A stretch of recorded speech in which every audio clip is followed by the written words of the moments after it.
Hello there and welcome Virtual Space Hero community. Today is our first live event in 2022 and we're kicking off with a series of live conversations about the hybrid workplace. So we're continuing slightly where we left off last year and we get deeper into the topics of a hybrid workplace. Let us know where you're connecting from and also engage in the conversation. We would love to hear your thoughts, your questions. We already got many of them beforehand via private messages. Thank you so much for that. And we're definitely going to cover them. Well, what has been happening? I got also several messages of you. What was happening? What was going on in December 2021? As I announced, I took a sort of a softer month of December, and I also took some weeks off early January, the first week of January, and that's why we had a break in our live sessions.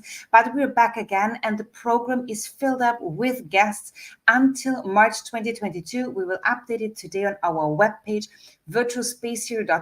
So stay tuned. We're talking all around the hybrid workplace, and I'm really happy to have experts from across the globe discussing the topic with me. Today, we are diving deep into the topic of hybrid meetings. We had a conversation about hybrid meetings also last year here on the live stage, and it was very engaging. It was interesting to also hear your thoughts on the topic. And based on that conversation, I'm super excited to bring on the stage again somebody who visited me also last year. Last year, we talked about how to rock your virtual presentation. But some presentations, I got some great feedback on what and how to do it better.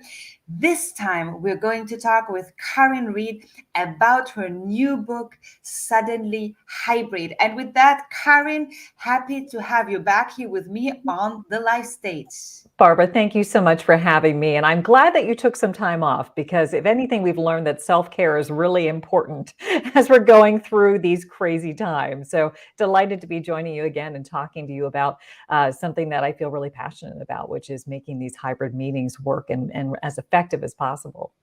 Absolutely. Thank you so much for taking your time, Karin. So it was really, indeed, it was a decision I took after having with me here Maya Middlemees. She's an expert on happy, healthy home working. And I thought like, well, we need to live what we preach, right? And so taking off those weeks, it was really essential. Karin, we talked last year about your book, Suddenly Virtual, and we focused on the topic of virtual presentations. So today we're going to talk about hybrid. So what is it and how was the process for you and Joseph Allen to write that book? I heard it was in a super short period of time, right? It was in a very short period of time. I wouldn't necessarily recommend writing 2 books in a year, but that's pretty much what happened. However, it sprang from a conversation that Joe and I were having with our editor for Suddenly Virtual. We kept on getting these questions from clients, from customers, from other entities asking about hybrid meetings. Like, what about hybrid whenever we do, get to a point where we can get out of this fully virtual world? And so I was talking to Joe with the executive editor at Wiley, and I said, Joe, do we have any new information that we can pass along beyond what we touched upon in Suddenly Virtual? And he said, geez, we could write a book about it.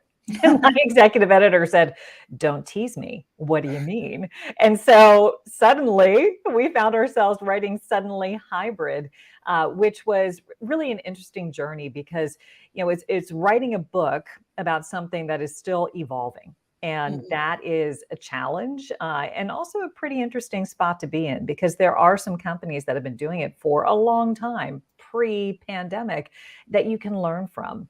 And Joe, because he is a meeting scientist, really dove into the data and gathered additional data to find out what was going on in that moment. And we were surprised. We were surprised by what we found because hybrid can be hard. What you're moving from is a situation where you are using one communication medium When you are in person, you're in one communication medium, that is the air, which you all share. When you're virtual, it's one communication medium. You're all on the screen, and that's the medium that you share. When you're in a hybrid situation, you can have some people who are in person sharing the air. You can have some people joining who are coming in from a virtual meeting platform, and maybe they have their camera on, maybe they don't, so they could be purely audio. And that creates some potential inequities. So, knowing the challenges related to them just by the way they are composed, we expected the data to say, wow, we're doing it and it's awful.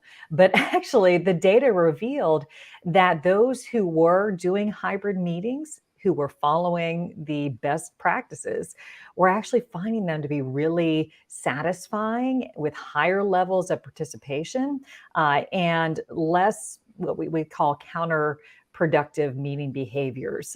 And that was something that was really shocking to us and should be, something to be encouraged by as we move into a situation where hybrid will, we postulate, become the norm. That sounds super interesting. So we're going to talk about those facts that you dig there out of the data. Let me ask you a question. What are those counterproductive meeting behaviors? So, for example, surface acting is something that we can probably all relate to. You may not term it that way, but surface acting is when you're trying to look um, different than the way you feel.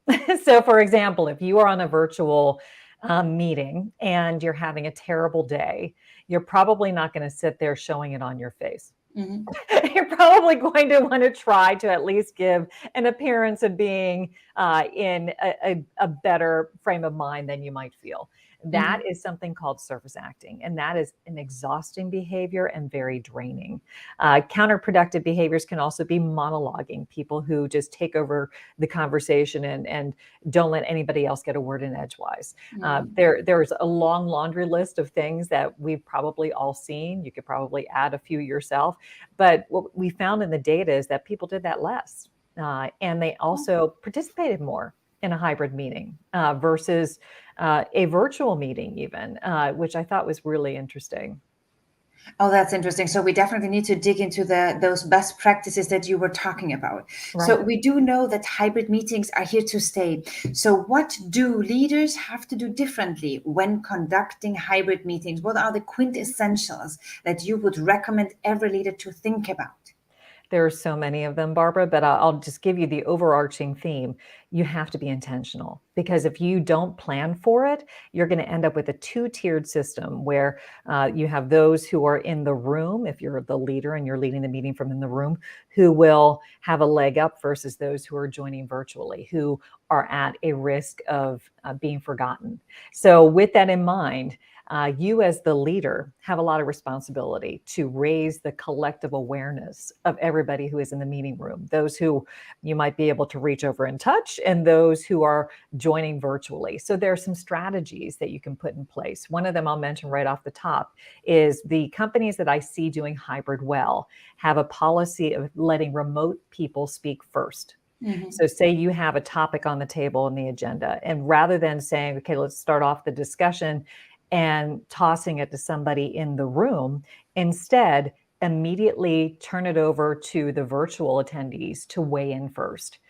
So, what that does is you ensure that their voices are heard, but you also make everybody aware right off the top that, hey, there's other people in the room that you might not be as aware of. So, that I Mhm. think is a fantastic policy. I The think also remote first or virtual first is super important. And it's very Yes. interesting because when I have the conversations with organizations that I'm working with, many of them sort of reply to me or tell me, answer me in a sense that, well, but that's unfair. Why should always the virtual people speak first? And so Mm. also this understanding that the barrier for virtual people for whatever we are talking about, the communication flow, information flow, decision making, career steps, and so on, is just higher. I think this understanding the mindset of what it means remote first, virtual first, is not quite there yet. What is your feeling, Karin? I agree, but I think that it's better than it would have been if we would have had this discussion 2 years ago. Because what happened was there there was a stigma that was attached to remote work for a long time, where those who were in the office kind of considered the remote, colleagues to be, those folks who were just sitting around all day in their pajamas and, drinking coffee and maybe answering a couple of emails. So there was that stigma that was attached to it, and that's a broad brush that I'm painting with. But in general, that was kind of the thought process. But then everybody was forced to go into the thing that they were stigmatizing whenever everybody had to work virtually. And so that stigma really lessened to a great degree. So people's attitudes about, remote work really changed. And so now, with that realization, that is making hybrid work possible in the first place, because people are realizing, well, it's definitely work. In fact, it's harder work in many ways whenever you're working virtually. But it's something that I appreciate. I enjoy the flexibility. So now that proverbial genie is out of the bottle, that flexible work can work, there is this opportunity for hybrid. However, there is still a concern that as we move back into, that hybrid situation where some people will be opting to be in the office Monday through Friday, others will be opting to be in the office, a couple of days a week, others will be opting not to go in at all, that there will be a short memory and people will forget, some of the challenges of working virtually and allowing voices to be heard. So it's a matter of not falling into the bad habits of just assuming, okay, all of the brain trust is present in the physical space, and remembering that the people who are on your team all are there for a reason, and they have really important things to say. And if you don't make extra effort to pull those opinions, those ideas out, you're going to end up with a decision that's not optimal. And I think this is so important to realize bad meetings lead to bad decisions, right? And also last year, I don't know who said that, but I took it over and I love the saying it. There is nothing worse than a bad in-presence meeting. It's a bad online meeting. Absolutely. And now I think, as you were saying, I find that quite interesting that we took over that hybrid meetings, if they are well managed, the best practices are working, that they are better than in presence or only virtual meetings. So let's also take back some of those good practices that now we learned in the second year of this particular circumstances to the in-presence meetings as well. Yeah, absolutely. And remembering what worked pretty well in the virtual setting. For example, using chat is something that you can still do in a hybrid meeting, because what that allowed for was fuller participation. There are some people who are very comfortable speaking up and letting their voices be heard, but there are others who need a little bit more time to develop their thoughts in a way that they feel comfortable sharing them in. And whenever you use chat, then you have the opportunity to give people a voice, an opportunity to let their opinions be heard in a way that feels more comfortable to them and less threatening. And so validating a variety of forms of participation is also really important. And that is another tip for leaders. Use chat, but don't just have it there as a parking lot that you never look at. You have to pull that into the conversation, the verbal conversation, so everybody is aware of it, and it can help to make that conversation even more rich. Also, when you say like that there are people who like to speak up and there are potentially people who rather prefer typing, it's that discussion about leadership and loudership. Sometimes I think that is also funny here to see who is really louder in the meetings, and that's why other voices might not get heard. And Karin, let me ask you a question. When we talk about having the chat there as a formal medium during a hybrid meeting, it could be also a super good option that a leader who cannot take care of everything has somebody who has the function of the chat review, right? What Absolutely. are you sort of suggesting in this case? We think that there should be some new roles that are created as a result of this that you can use in a hybrid meeting. One of them is a chat monitor who can be keeping track of all of the text coming in. I know whenever I'm leading training, you probably have experienced the same thing. I try not to look at the chat until designated areas, within my content, so that I'm not being pulled in two different directions. You can't multitask like that. You can't be delivering content, or in this case of the leader, really following the conversation being had, and also be reading at the same time. It's just impossible to do. So come up with a way that you want to interact with the chat. So for example, having that chat monitor is really helpful, because when they see something come in, they can say, hey, actually, Allison just put a really great comment in chat about this. She was saying blah, blah, blah. And that allows it to be inserted at the appropriate time, but doesn't make it too burdensome and cognitively difficult for the leader to handle. The other thing that we suggest is, if it is a decision-making meeting, and the leader is the one who's making the decision, it is always a good idea to bring in somebody who can just be the moderator of the discussion, somebody who can kind of finesse the conversation flow, ensure that everybody's voice has been heard, and kind of keep track of that, as opposed to it being the meeting leader, him or herself, if they're the decision maker, because it's just too much. It's too much for you to have to handle as one person. So that can be really helpful. The other role I'd suggest is having somebody who can be the tech lead during the meeting. We've all experienced situations where, we've started a meeting and there's somebody who is having some sort of technical difficulty. His microphone is not working, right? Mute. Right, exactly. If we had a nickel for every time, or whatever your monetary choice is, if you had something for every time somebody said you're on mute, we would all be rich by now, right? But having somebody who can handle that offline or in a breakout room even can be really valuable, so that you're not derailing the meeting.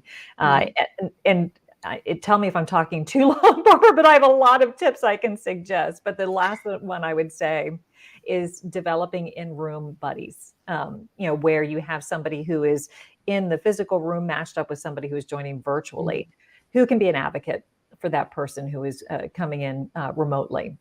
So say, for example, they can just, get the attention of the meeting leader in the physical room and say, hey, Sam wants to know about this. Having some sort of direct relationship between two people, one in the room and one remote, can really help to level that playing field of ideas. And I think this sort of buddy system that you're suggesting here, it's something that I usually also recommend any organization when they go hybrid, whether it is a meeting or any other kind of things. It's always good to pair up, group up maybe your virtual and your in-presence employees, if it's so clear who is virtual and who is in presence, just to buddy them up. I think that's a great idea. I never thought about taking it beyond the meeting space, but yeah, that's brilliant. I love that. Because very often we have those who are in the office, right? They meet at the coffee machine, and Barbara and Karin, we are meeting at the coffee machine, but Martina is back home. And if I'm the buddy, I know, oh, I gotta inform her about something that happened now, or I gotta inform everybody, whatever it is happening in the moment, right? Like whatever the context is. But I think it's of utmost importance there. Yeah. Let me pick up on a question here. So we were talking about using the chat. There is a comment from Vincent saying personal chat versus group chat as options, but they are not available on all platforms. Exactly. Thank you very much. That's definitely one of the points that we need to consider. There is one question. If we talk about using the chat more, or also continue using the chat in hybrid meetings, should the people in the room have access to the chat? Or could there be a situation where it's better that the chat is only seen by the chat moderator? I'm not sure, Karin. What is your opinion? I think it depends on the culture of the organization and the content that's being discussed. I have a tendency to err towards transparency. So I would lean towards having chat available for everyone to see, and also for everyone to participate in. So say that you are in a nicely equipped conference room that allows for presence for all, meaning that, it has a big enough monitor to show the faces of the people who are joining virtually. I would also want those who are joining in the conference room perhaps to have their laptops open. For goodness sake, keep your audio on mute, but be able to actually participate via chat as well, so that there's a couple of different ways of communicating within that particular meeting. So I feel like that is also a matter of being egalitarian. Remember, it's all about trying to ensure that there's collaboration equity, there's participation equity. And so Mm-hmm. if it's available to one group in person or virtual, it should be available to the other group. Mm-hmm, mm-hmm. Absolutely. I also agree with that. Thanks a lot. But if we talk already about the meeting, the setting and the setup beyond the chat function, we have here a comment from Ray. I'll just drag it in. Well, let's see, we're still there. There's the communication medium. That's one conundrum. Biggest challenge for me as an event organizer, 10 events, 5,000 attendees, is the skill set requirement to deliver both. Yes. More importantly, the increased capital expenditure and resources required. Right. So when we talk about that, thank you very much, Ray, for the comment. When we think about capital expenditure and resources required, so on one hand, of course, we have the economic aspect here of buying in a meeting hour or whatever you're suggesting. Let's talk about that. But on the second hand, we already talked about different roles that are needed during the meeting. So is there more preparation? Are there more resources required in a hybrid context? I think Let's it start with depends. the economic one. What do you think? Right. Well, I think you have to consider what is best delivered, across perhaps a fully virtual medium, and what is best delivered in a fully in-person situation, what is best delivered hybrid. So for example, what I'm seeing with a lot of events, I think it was Ray who asked that question, is people are trying to figure out, okay, what can we do virtually that will actually be done a better way of actually meeting needs of our attendees. So for example, like a breakout session where it's a lot of information sharing, that information sharing might best be done purely virtually. And allowing people to be able to go into their small classroom and get the information from the presenter and have a conversation online versus trying to put all breakout rooms in a room that is fully equipped with cameras that will allow for those who are joining virtually to have the same experience of those in person. There is a lot of technology and equipment that's required to support an effective hybrid meeting, and we're not there yet. We're just not there yet. So if you are planning your event, I would assess what they have available to be able to make the hybrid meeting one that's going to be productive and valuable. If they don't have the proper equipment in place, then I would say, all right, what can we do hybrid and how hybrid can we be? So say that you have a large event, you mentioned several thousand attendees. If you're doing a big keynote, that is something where, sure, you can have people who are in the room, the big ballroom, whatever it is. You can have cameras that are well trained on the speaker. And then you want to make the speaker aware that you have people who are joining virtually who are equally as valuable as participants as those who are in the room, and raise their own awareness, the speaker's awareness, so that they are paying as much attention to the folks who are on the other side of the camera lens as they are to the people who are in the room itself. So it requires some reorientation of the people who are participating in that modality, and then also thinking, okay, what is going to be best, just actually delivering virtually. One of the things that I am hearing, Barbara, that is really difficult to replicate in a hybrid environment is networking. And there are things like Gather Town, which is an interesting software that allows you to wander around as a little avatar and ping people and jump into a room with them.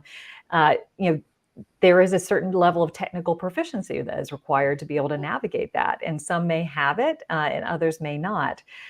So it's a challenge for sure. And it's still being worked out. But, those are just my initial thoughts. And I also think if you're mentioning here like Gather Town or Wonder or Kumu Space, all those platforms that sort of give you a different feeling of networking, I think what kicks in there in any moment is the proximity bias. Because I was involved, I was attending a virtual event, a hybrid event. I was a virtual attendee, and to all in-presence participants, there was given the possibility to also network with the virtual attendees through computer stations that were on site. But can you imagine anybody who was on site wanting to go to the buffet, sort of stepping down to the computer to network with me online? Okay, there were a few who showed up, but of course it was sort of difficult. And I Yes. think there are possibilities from a technical perspective that I have seen that can be perfectly sort of installed and bought. Of course, it's a matter of money, but Right. I think just very often it does not really work that well. Right. And I talked once with William Thompson that I really admire his virtual events campus that he built up. And he talked, maybe that's not the thing that we need to do. Maybe it's not worthwhile to make sure that virtual and in-presence attendees can network, because maybe it's just not working. Right. Right. Yeah. And I think it's important to assess that. I think the innovation that has occurred over the past year and a half has been amazing. We have seen so many interesting solutions, or people trying to solve these problems that we've touched upon. But I still see people who have hard time sharing their screen on Zoom. Yeah, yeah. And so my concern is that the innovation, the technology has gotten so far ahead of people's abilities and comfort level to actually use them, that there's a big gap there. So whenever you're thinking about, back to the economics question, okay, how much money do you invest in something that people aren't going to utilize to maximum effect? I don't have the answer to that, but it's something worth pondering. And you know, I think we've all made gigantic leaps in terms of our comfort level with technology. We were forced to, but there still is quite a ways to go, and that's going to be interesting to watch over the next several years. Absolutely. I think just for those sort of smaller meetings, not those big ones that we discussed now, that was raised a question, maybe for smaller meetings, just like that €1,000 or some more dollars meeting owl is something that really works pretty well. So even at a sort of medium cost level, you can have a pretty okay hybrid meeting, I would say. But also, let me just tell you a story. It was really fun because you were saying, how do we not forget as a keynote speaker those virtual attendees? So we need to train our speakers. We need to make them aware, but also really think about how we, from a technical perspective, can make sure that they are not forgotten. And I was invited last, I think it was October, November, as a keynote speaker. And I was the virtual keynote speaker with some virtual attendees, and in-presence attendees were there as well. And the moderator was in presence. And the interesting thing is, for me, I totally, even though I'm aware of that, and I thought about that beforehand, I should not forget about neither the virtual ones, because we always think about the virtual ones, nor the in-presence ones. And you know what happened to me? I only thought about the virtual ones because I was closer to them. I could see their names, because I was connected through Zoom. So I even saw their names. It was easier for me to start a dialogue with the virtual ones. And at some point, after like 10 minutes, I was like, Mamma mia, I'm forgetting the in-presence participants. It is tricky, right? I mean, we go from what is closest to us. That's what we kind of grab our cues from. And as you mentioned, you were virtual, so you connected with the virtual attendees. And the opposite obviously can happen whenever you are in person and you connect with the in-room attendees and you forget the virtual. So it does require this whole recalibration of how we think about communicating. And I think back to my early days of I would host panel discussions, and I would be on set with maybe 3 people, and then there were 3 cameras on the other side of the coffee table.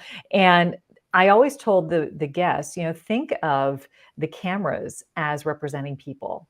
And they're part of the conversation at the dinner table, per se. And so sometimes you're looking at the person beside you. Sometimes you're looking at the person across the table from you. You want to include everybody in the conversation, but it's just a matter of remembering that they're there. And they're not static objects. They are representing people. And the camera is the conduit to your audience. The camera is the conduit to your conversation partner. And at least one of them when you're a hybrid, and you have to play to it. You have to make sure they feel included. Absolutely. So let me just check here a little bit. We have a few comments on audio systems and how important not only cameras, but also a good sound system in the room is crucial for those participating remotely.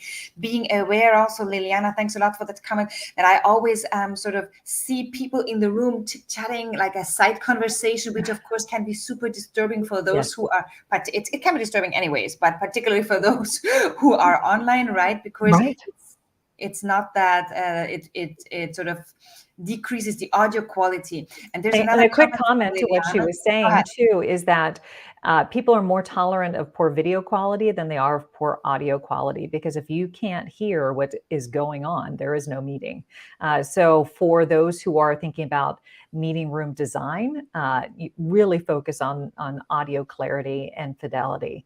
And that's not something where you can stick a laptop at the end of the conference room table, open it up, and just, click open a meeting window. You have to make sure that the sound is strong coming from that conference room, so people who are joining remotely can hear.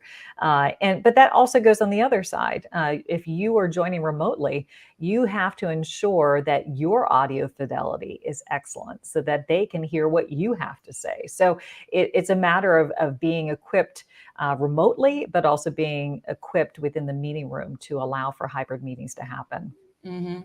Absolutely. And you already mentioned something that I find quite interesting. It is also that we as virtual participants, we also have a responsibility to ensure good audio, but also video Yes. if needed. But what can we as virtual attendees do? What can we do to avoid that we are being forgotten? So we talked about the buddy system. What else are things that we actively can do? The one thing that is most important of all is that you turn your camera on, because if you don't, you will disappear. It's all about creating presence and ensuring that you can maximize your presence in the room. So part of that is, yes, in the room, hopefully they have large monitors and it's not just some small monitor stuck in the corner. But if they have a place for you to be showing up, you want to make sure that you're maximizing that. You do not want to be the black box with the name. You want to make sure they see your face, because that's going to ensure that you have greater presence with a capital P and quotation marks around it. So that is really critical. Also, participating is huge, because if you just sit back and you let things happen, then you aren't going to be as valued of a participant if you just want to be a passive observer. So figuring out ways to insert yourself in the conversation.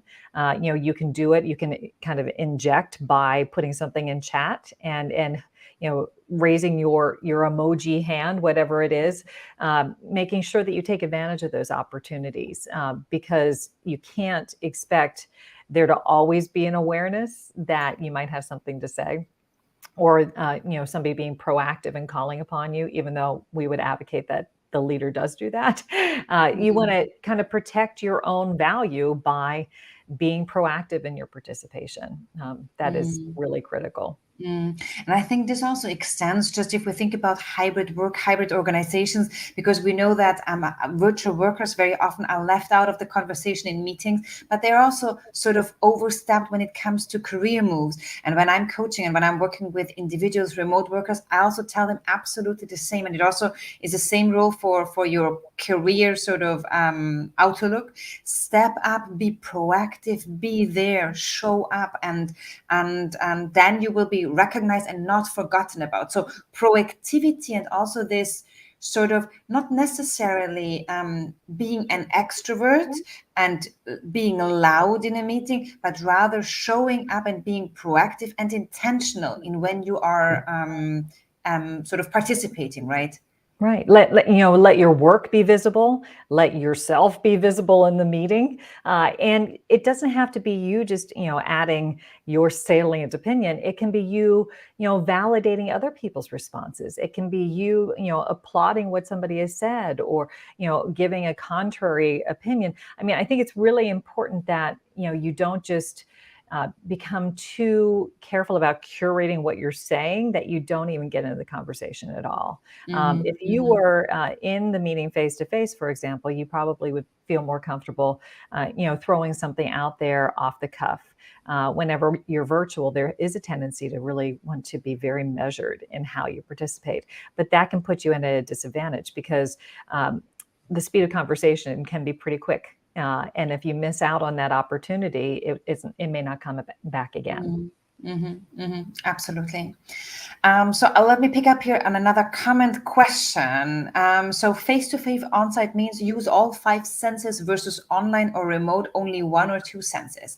So the question is, what about hybrid? Do we need to create that famous sixth sense now? What would you call it, Karin? Because there is That is such sense an in your book interesting. as well. Did you discover that in your data? I don't have a sixth sense that we've named at this point. I think, perhaps it's awareness, situational awareness.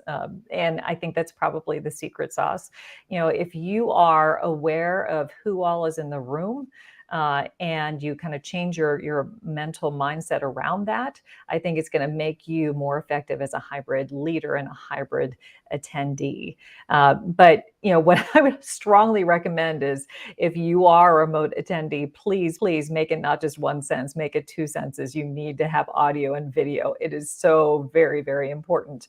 And I think it's going to be really interesting to see how leaders adapt to conducting these meetings, because they're going to have to become much more aware themselves of looking for, nonverbal cues on the screen. They're going to have to, be more pointed in cutting off the monologuers, the people who might be monopolizing the conversation, and also being pretty strict about the timestamps that they've set.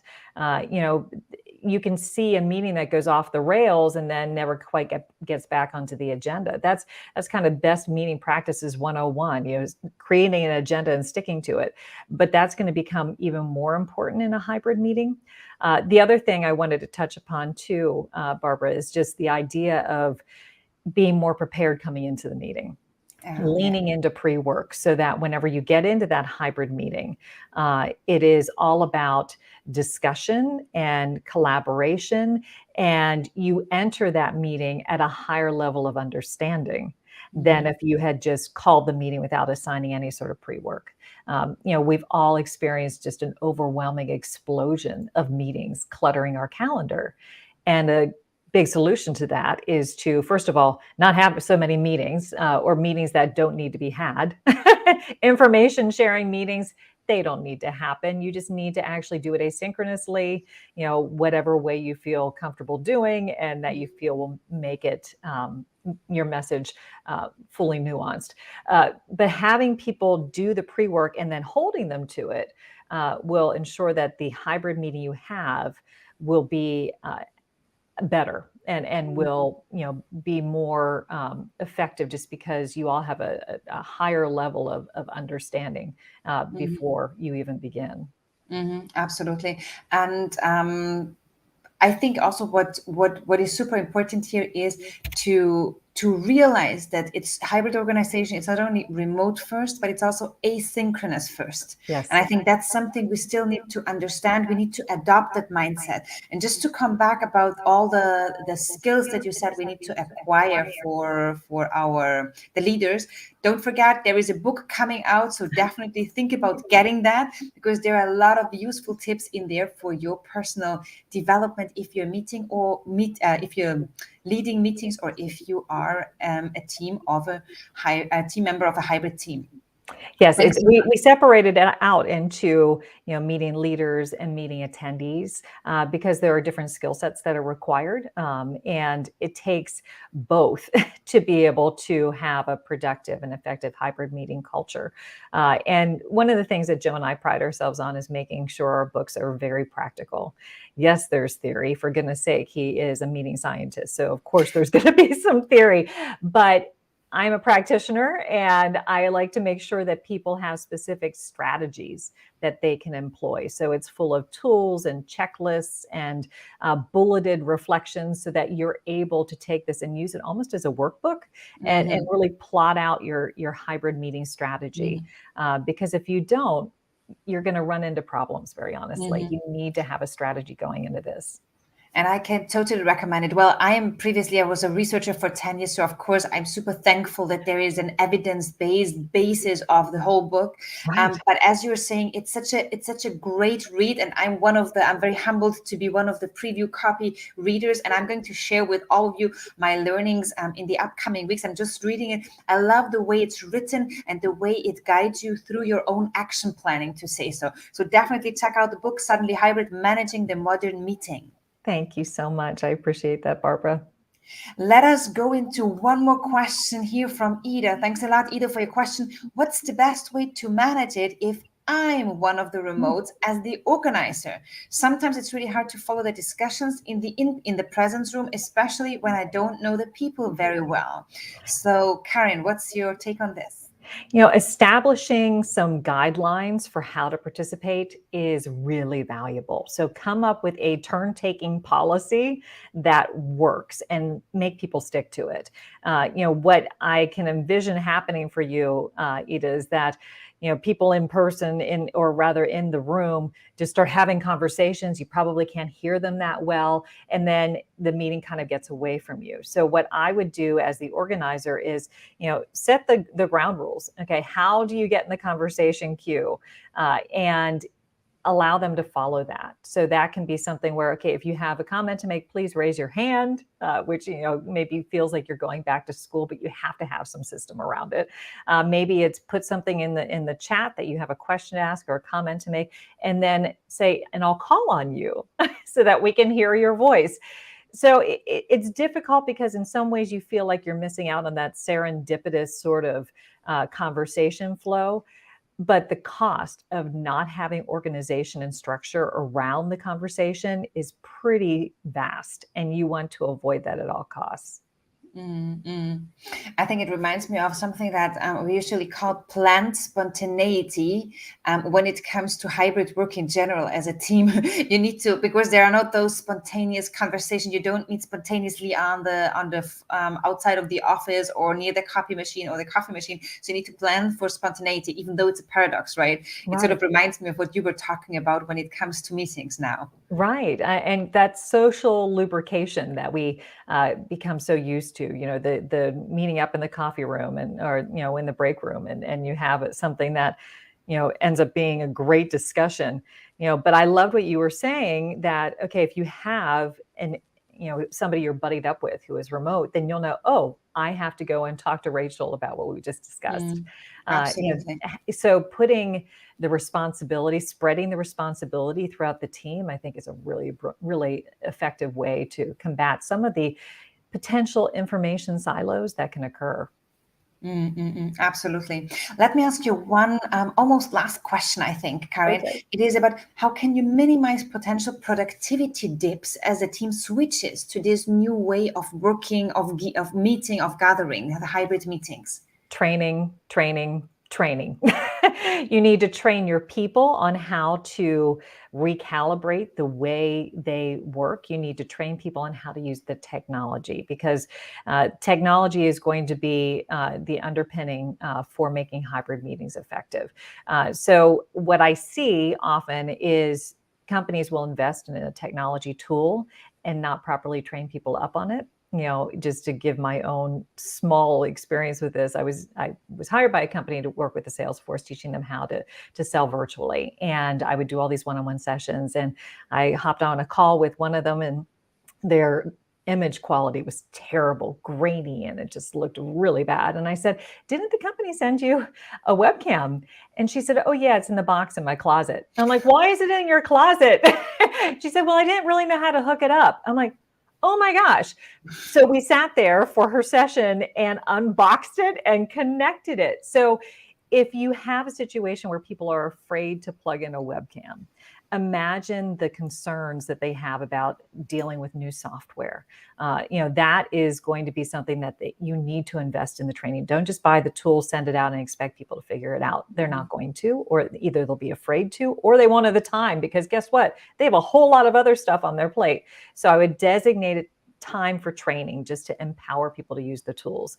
And then training from a skillware standpoint, just make sure that your leaders understand the potential pitfalls of conducting a hybrid meeting, help them to become better proactive facilitators in this environment, and then help them to teach their team on how to deal with this new way of meeting, because it's a collective effort. It can't just be one person driving it.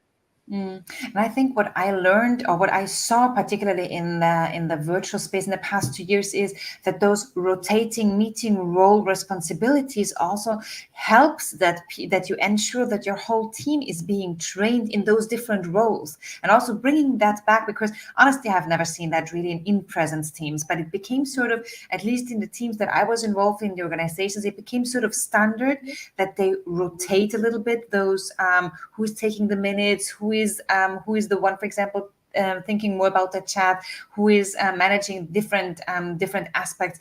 Bringing that back also could help to train. It's sort of a training effect. And one more thing about rotation. If you are a meeting leader, don't always lead a meeting from one particular position. Rotate between leading a meeting from in person to leading a meeting remotely. That way you never forget what it is like to attend a meeting as a virtual attendee. Absolutely. Fantastic. I pick up on the last question here from Jan. Thanks a lot, Jan Lubik. What do you do for people with hearing problems when it comes to hybrid meetings? Karin. Yeah, I am definitely not a technical expert on this, so I don't want to speak from a position of expertise that is beyond what mine is. But I think it does play into the whole idea of being as inclusive as possible. So ensuring that any accessibility features are fully in place for whatever technology tools you are using.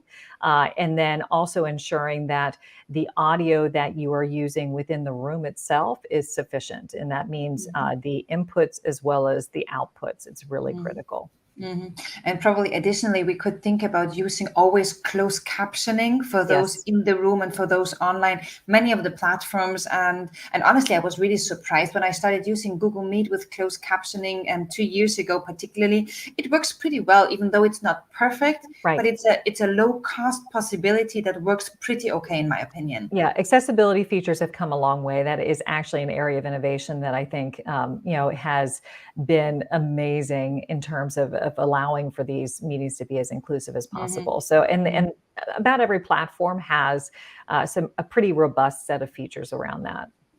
Absolutely. Thanks so much, Karin. Well, so for the last time, I'm going to recommend the book, Suddenly Hybrid, Managing the Modern Meeting. Really grab your copy now. Check out Karin's webpage, speakerdynamics.com. They also have a Speaker Dynamics University, correct? So you can also check out the courses there. We talked about training, and lifelong learning. So head over and get a view at the different courses that are there, and connect with Karin on LinkedIn. She's tagged in this event, and she for sure is happy to connect with you. Always sharing great blog posts, content, and so on and so forth. A colleague that I really love to learn from. Thanks a lot, Karin. Thank you, Barbara. And I feel the same way. So thank you for being a part of my network and helping me to be better. Thank you very much for the conversation, taking your time, Karin. Backstage, there's a virtual cocktail for you. I'm going to join you in a second. Thanks a lot, and see you in a bit. Thank you.